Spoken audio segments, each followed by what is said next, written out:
एक ऐसा दंगा जिसको लेकर देश भर में कई सवाल खड़े हुए हैं।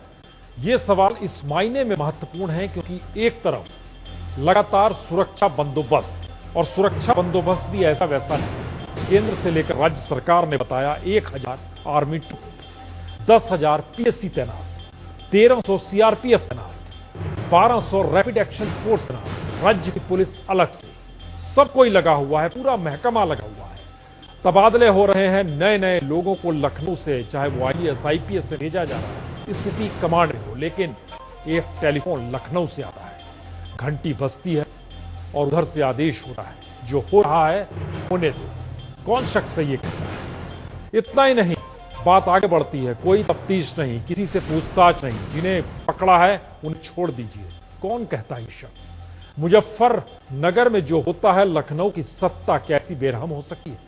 जी, सवाल बेरहमी का नहीं है, सवाल एक चुनी हुई सत्ता है, लोग महफूज नहीं है, लोगों की जान जा रही है, और इन सब के बीच दंगे को लेकर एक चुनावी बिसात बिछाई जा रही है, वोट बैंक की राजनीति हो रही है। चिंगारी भड़की तो भड़कती चली गई, हिंसा की आग में जिला मुजफ्फरनगर झुलसता चला गया, और आज तक ने अपने खुफिया कैमरे में उन तमाम इलाकों का स्टिंग ऑपरेशन किया जहां दंगा भड़का। आज तक ने डीएम, एसएसपी से लेकर 8 अफसरों से खुफिया कैमरे पर बातचीत।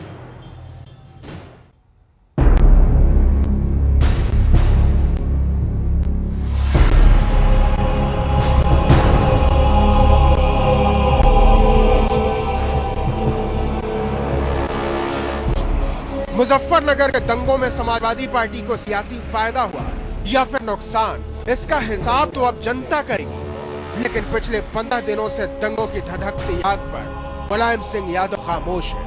मुलायम के खास मंत्री आजम खान नाराज हैं और मुलायम के बेटे यानी यूपी के मुख्यमंत्री अखिलेश यादव की बोलती बंद। टीम मुलायम दंगों पर भले बोलने से कतरा रही हो, लेकिन आज सपा सरकार के अफसर अपनी जुबान खोलेंगे और देश को बताएंगे कि दंगों का जिम्मेदार कौन है।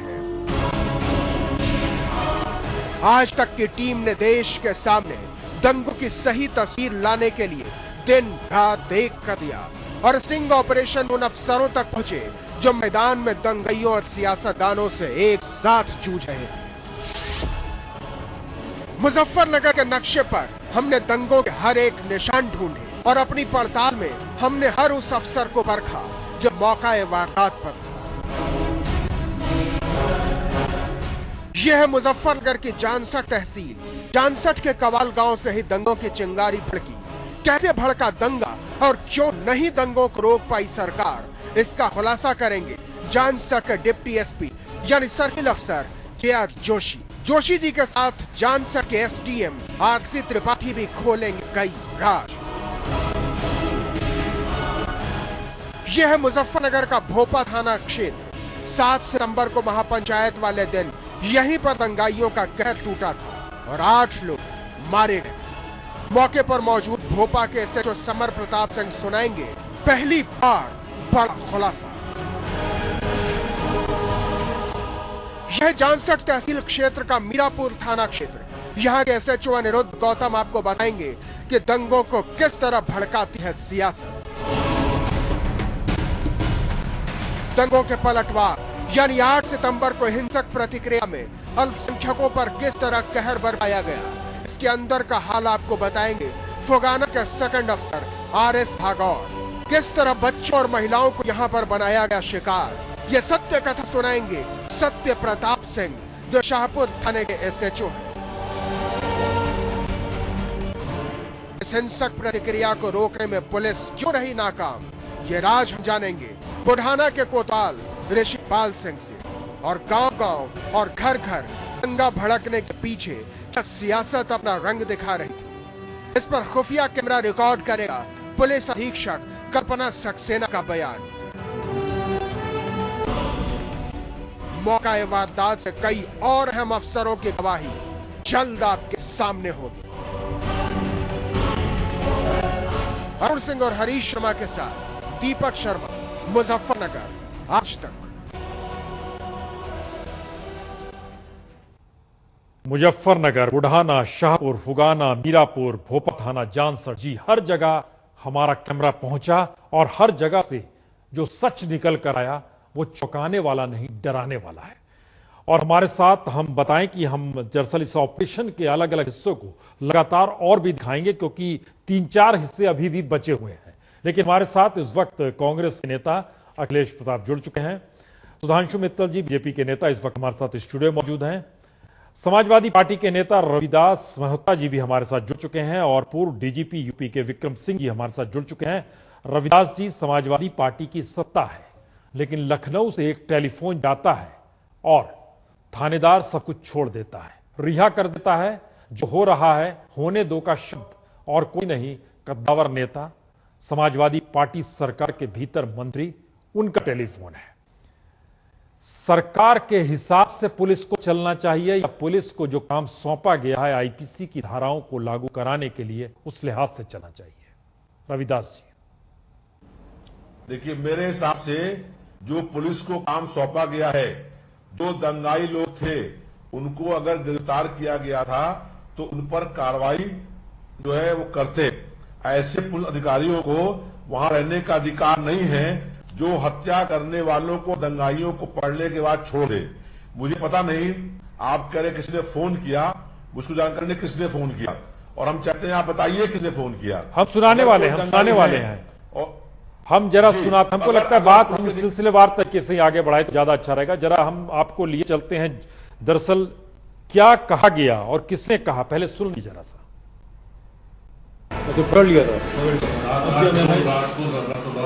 FIR नहीं देखा तो बात करी पर नाम पर हमारे सामने ट्रांसफर उन्होंने छोड़ दिया। उन्होंने कह दिया भाई ठीक है, जब नहीं FIR उनको भी बैठाएंगे, डिटेन करेंगे। सही भाई नामजद FIR है उसमें वो है ही नहीं है, तो क्यों उनको बैठाया है? वो जो 7-8 आदमी पकड़े थे फिर थाने लाए थे, वहीं से थाने लाए थे, लाए बातचीत की, उनसे भी बातचीत करता था। तो सब कहते थे हम वहाँ नहीं थे, हम पानी जगह, लेकिन थे सब बाद में छोड़ दिया उनको। ये घटना कब की हुई, जब पकड़ा कितना बजे होगा, गिरफ्तारी कितने बजे किया होगा? घटना तो यही 2 बजे की थी। 2 बजे की घटना नहीं, गिरफ्तारी कितने बजे हुई थी? वो जो आप कह रहे थे पकड़ के लाए थे, 4-4:30 बजे के आसपास, जैसे ही डेड बॉडी वहाँ से उठ गई। और उनको छोड़ा कब? डेड बॉडी जैसे उठ गई थी, लेट नाइट में छोड़ दिया था। जब ये आदेश होकर आ गए तो DM के ट्रांसफर के बाद जितने अक्यूज को आपने पकड़ा था वो वास्तव में थे? देखो ऐसे कैसे देखने वाले जब वो आई विटनेस दे रहे कि मौके पे ये थे, हम तो सस्पेक्टेड थे इसलिए प्राइम सस्पेक्ट जो वही मेजर मिस्टेक हुई और वो मैसेज मेरा दूसरी कम्युनिटी में चला गया। विभाग है, मतलब पूरे देश का सिस्टम का, उन्होंने जैसे ही कोई घटना होती है तुरंत आके उस पर बैठ के कि नहीं को ना। चलिए, ये वो हिस्सा था जिसमें नेता नाम के साथ कुछ शब्द का इस्तेमाल किया गया जो हम आपको नहीं सुना सकते थे, लेकिन जिसका जिक्र आपने रविदास जी किया वो भी हम आपको सुनाने वाले हैं। वो फुगाना के SI हैं RS भागौर, उन्होंने नेता का नाम भी लिया है, हम उसको आपको सुना रहे हैं। लेकिन उसको सुनाने से पहले एक सवाल, कमोवेश हर पुलिसकर्मी ने नेता शब्द का इस्तेमाल किया, राजनीतिक शब्द का इस्तेमाल किया, और कैसे रोटियां सेक जाती हैं और इनके हाथ किस तरीके से खाली रहते हैं, ये इनके साथ परेशानी है। अब आप बताइए, सत्ता का मतलब क्या होता है? देखिए, हमारा मानना यह है कि जिन लोगों ने सांप्रदायिक हिंसा और दंगा कराए, बेगुनाह लोगों का खून बहाया, हत्याएं करी, जितना वो लोग दोषी हैं उतने दोषी वो आदमी भी है जो हत्यारों को बचाने का काम करता है। जिन लोगों ने दंगा भड़काया, हत्याएं कराई, जिनके हाथ रंगे हुए बेगुनाह लोगों खून से, अगर उनको कोई बचाने का काम करता है तो वो भी अपराधी है। इसलिए हमारा ये आपसे आपके माध्यम से अनुरोध है कि जिन लोगों ने, अगर अधिकारी पुलिस के हैं तो उनकी एक ड्यूटी है, जिन लोगों ने दंगा किया है उनको गिरफ्तार करें।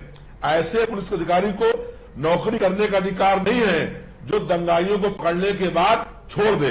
ऐसे लोगों को नौकरी का अधिकार नहीं है जिन लोगों ने हत्या करी है, जिन लोगों के मासूम, निर्दोष और जो बेगुनाह लोग हैं, जिनके हाथ रंगे हुए उन खून से, उनको पकड़ने के बाद छोड़ने का कोई प्रश्न नहीं उठता है। और हमारा ये मानना है कि जिन लोगों ने दंगा कराया है उन पर कार्रवाई हो, उनको गिरफ्तारी हो और हत्या के अभियोग में उनकी अरेस्टिंग हो। जिन लोगों ने दंगा करने का काम किया है। रविदास जी एक मिनट रविदास जी, आपको ये पता है ना कि जब कोई मंत्री बनता है तो संविधान की शपथ लेता है? बिल्कुल पता है। और ये आपको पता है कि पुलिस वाले का काम या किसी भी आईएएस का काम क्या होता है? आईपीसी की धाराओं को लागू कराना, सीआरपीसी को लागू करवाना, ठीक है? ठीक है ना? क्योंकि आपने तकरीबन 3.5 मिनट का वक्त लिया, लेकिन एक बार भी ये नहीं कहा कि सरकार अपराधी है। आपने एक बार भी नहीं किया जिस जनता ने सरकार को चुनकर भेजा है। नहीं, हम एक मिनट हम पहले सुनाने वाले हैं। जनाब आप बैठे रहिए, हम आपको सुनाते हैं जरा क्या कहा गया है। आरएस भागौर साहब फुगाना के, जरा सुनिए की बात पहले। आपने कितनी कैजुअलिटी? 16 है मेरे ख्याल। आपके क्षेत्र में कैजुअलिटी? हमारे क्षेत्र में 16 है। तो क्या पुलिस फोर्स एकदम नहीं पहुंच पाई मौके पे? क्या क्या रहा?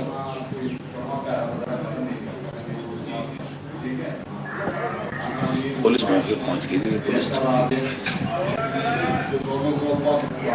कम थी पुलिस।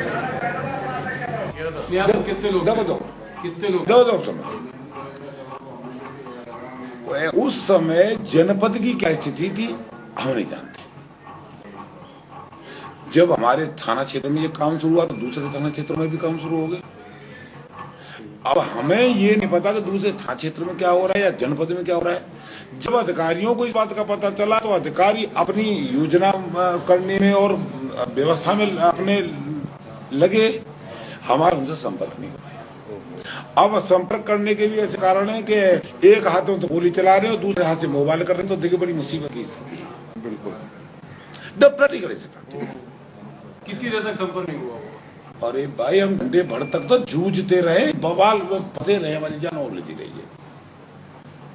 मोबाइल निकालते ओके करते फिर ऐसे दिन में रख लेते, ऐसी स्थिति थी हमारी। बैठे हो गए थे, असला की भी कमी थी भाई। दो असला तो मैं बता रहा हूँ, असला तो यहाँ कुछ है ही नहीं। असला तो वहाँ है ही नहीं, और है भी तो वो चलता नहीं। बता रहे थे भाई जो चले गया तो हमारी जान ऊपर वाली कृपा तो चले गया, और भैया अगर वो भी नाराज है तो वो ही नहीं।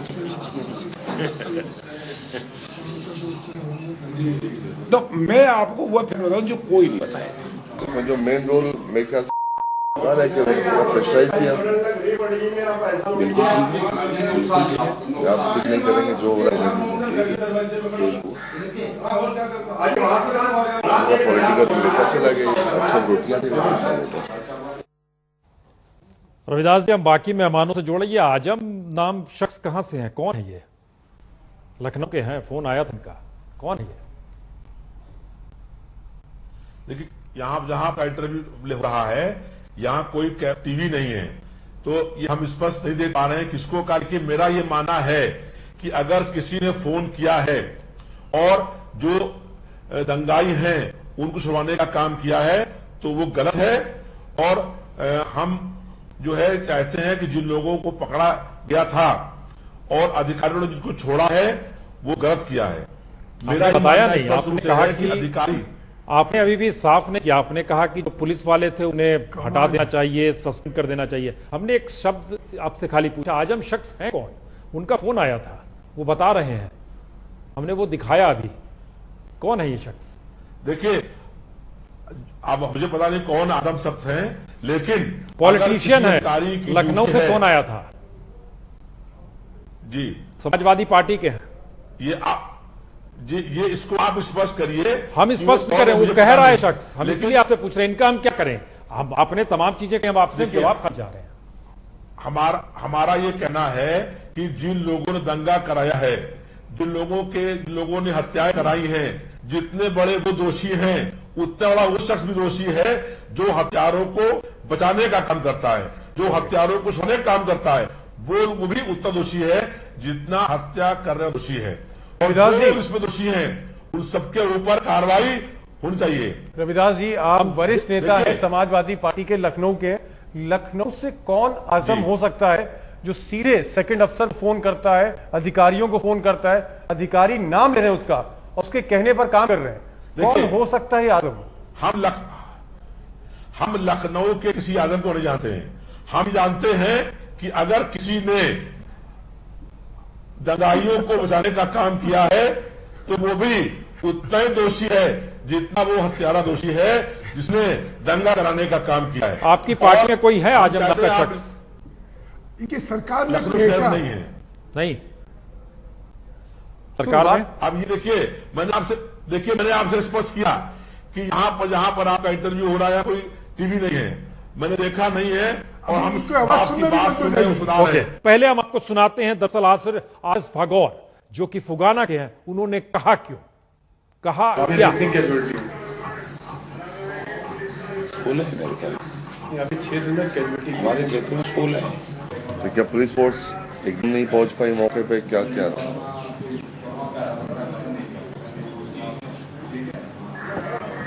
पुलिस मौके पहुंची थी लेकिन पुलिस कम थी पुलिस।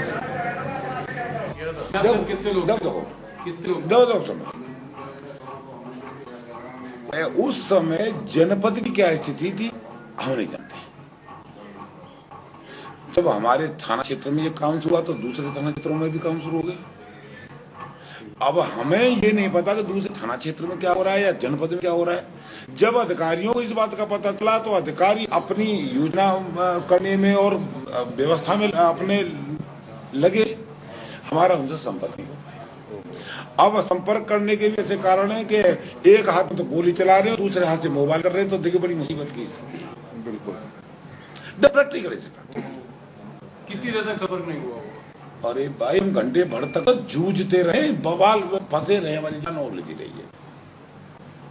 मोबाइल निकालते ओके करते फिर ऐसे जेब में रख लेते, ऐसी स्थिति थी हमारी। असला की भी कमी थी भाई। दो असला तो मैं बता रहा हूँ, असला तो यहाँ कुछ है ही नहीं, असला तो हमारा है ही नहीं, और है भी तो वो चलता नहीं।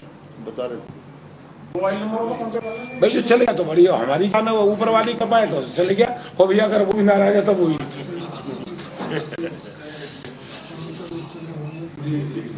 मैं आपको वो फैक्ट बताऊं जो कोई नहीं बताएगा। उसमें जो मेन रोल मैं क्या है कि उन्होंने प्रेशराइज किया। बिल्कुल ठीक है, आप कुछ नहीं करेंगे, जो हो रहा है पॉलिटिकल रंग लेता चला गया, सब रोटियां से।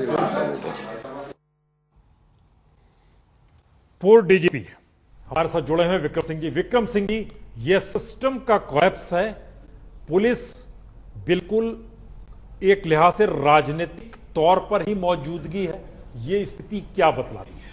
विक्रम सिंह जी,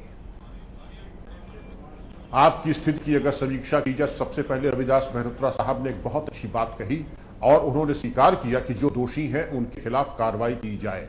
ये ठीक है कि जो पुलिसकर्मी दोषी हैं उनके विरुद्ध कठोर कार्रवाई की जाए, लेकिन उनको जिन्होंने इंस्ट्रक्शंस दिए 120 BIPC और 332 IPC के मुलजिम हैं, और जिन धाराओं में जो पुलिस अफसर दोषी है उससे दूना दोषी ये आजम साहब और जिन लोगों ने फोन किया था वो सब दोषी हैं। उनके विरुद्ध FIR पंजीकृत होकर के मैंने आपसे पहले भी परामर्श किया था कि CBI से इसकी विवेचना कराएं, क्योंकि स्थानीय पुलिस उसके लिए सक्षम नहीं है और वो विवेचना के साथ न्याय नहीं कर पाएगी। सबसे पहले दूसरी चीज, ऐसा नहीं है, दीपक शर्मा जी आपके बगल में है, उन्होंने देखा कि एक स्थान पर मैं SSP था और ऐसे ही फोन आए, मैंने से नहीं कहा जो आपको कहना है लिख करके दीजिए, आपके कोई अनर्गल दबाव वाली बात यहां मानी नहीं जाएगी। 24 घंटे में मेरा तबादला हुआ और ऐसी जगह तबादला हुआ जहां बैठने के लिए कुर्सी या कोई कार्यालय नाम की चीज नहीं थी, लेकिन ये एक करियर में एक एक्सेप्टेबल एक रिस्क है। नहीं विक्रम सिंह जी, हम एक चीज जानना चाह रहे हैं। देखिए, ये कार्यक्रम हमने 8 बजे से शुरू किया है,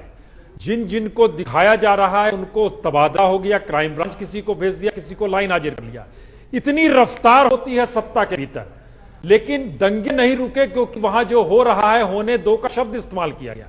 हम पूछ रहे हैं कि यूपी में पुलिस कानून व्यवस्था क्या वाकई लखनऊ के इशारे पर रहता है, या वहां पर जो पुलिसकर्मी तैनात होते हैं वो वाकई कोई निर्णय ले सकते हैं या नहीं ले सकते हैं?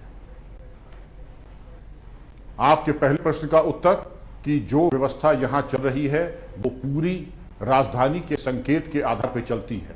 आपने जितनी तत्परता के साथ इन अधिकारियों को हटाया, अगर उसका शतांश आदत या नहीं उसका शतांश दंगे में दिखाया होता तो दंगा नहीं होता, हत्याएं नहीं होती। लेकिन आपकी प्राथमिकता इस वक्त एक राजनीतिक समीकरण और एक राजनीतिक रोड मैप को प्रशस्त करना है और उसके लिए आपने पूरी ताकत झोंक दी है। दंगा नियंत्रण आपकी प्राथमिकताओं में था नहीं, और जिसने दंगा नियंत्रण करने की कोशिश की उसको आपने एक ऐतिहासिक दंड दे करके ये स्पष्ट कर दिया कि जितना बताया जाए केवल उतना ही कीजिए। कानून के हिसाब से अगर आप चले तो इसके आपके और आपके करियर पे गंभीर परिणाम होंगे। विक्रम सिंह जी 7 लोगों को डबल मर्डर, जो 27 तारीख को हिंसा हुई थी कवाल में, 7 लोगों को मौके से पकड़ा गया। डीएम थे, एसएसपी थे, 4 घंटे बाद एसएसपी का तबादला हुआ, डीएम का तबादला हुआ, और वो 7 आरोपी जो थाने में थे उनको फिर रात में छोड़ दिया गया। ये कितना गंभीर आरोप है, कितना गंभीर अपराध है, क्योंकि ये जो खुलासा है ये एसडीएम सब डिविजनल मजिस्ट्रेट और सर्किल ऑफिसर ने किया है। 7 आदमी पकड़े गए डबल मर्डर में और रात में छोड़ दिए जाते हैं। दीपक जी, आपका क्राइम के ऊपर बहुत लंबा अनुभव, आप स्वयं जानते हैं इससे जघन्य अपराध और मिसडिमिनर हो नहीं सकता है कि इतने जघन्य अपराध में वांछित अभियुक्तों को आप लाएं और छोड़ दें। न केवल आपने एक अवैधानिक कृत्य किया बल्कि यह संदेश दिया कि आप कोई भी अपराध करें और अगर आपकी राजनीतिक पहुंच है तो आपका बाल बांका नहीं होगा। यह दोहरा संदेश गया। और उसके बाद आप अगर देखते हैं तो जिस प्रकार की आग लगी जनपद में, लोग बताते हैं कि इसके बाद आप प्रशासनिक अराजकता किसको कहेंगे? नहीं, इससे ज्यादा, इससे जो आपने दिखाया, मैं फिर कहना चाहता हूं, मैं मीडिया को पहली बार बधाई देना चाहता हूं कि अब निष्पक्ष होकर उन्होंने सत्य को उजागर करा।